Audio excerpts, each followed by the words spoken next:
The third fundamental need I'm talking about today is expansion. We have a fundamental need and desire to grow and to become capable at something, to have a deeper understanding of certain things. There's this feeling of wanting to master something, and we are constantly seeking this growth. Now, there are two different ways that we seek growth. If we feel that we are not growing at the speed that we want to grow, or if we feel that we are somehow hindered in our growth, there are some ways that we seek to fulfill the need in a more disempowering way. And that could be through comparison to others, or even comparison to where we fit on society's bar of where we should be. So we can seek different types of social media outlets to see where we stand in popularity. We can look to the media outlets to see if we're up to date on all the newest news and trends and all the different political things that we should know about.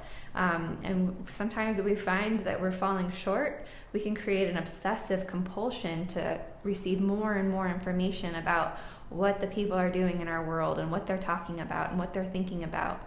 And sometimes we experience it as that falling behind or the fear of missing out on something important that's going on. So really, whenever we feel this drive to seek external validation from our peers or from social media, this is part of a pattern of not being fulfilled in our growth, in our spiritual growth. So if you've identified this in your own life, there are some very empowering ways to encourage your soul's growth. One way would be to have philosophical conversations with people who stimulate your mind. Maybe experience some higher learning or take some continuing education courses. Sometimes it's as simple as reading a very interesting book that challenges some of the beliefs that you've created to create certainty in your life. Really ask yourself, what does your soul yearn to learn? What would give you so much fulfillment if you had a little more understanding and capability in that area?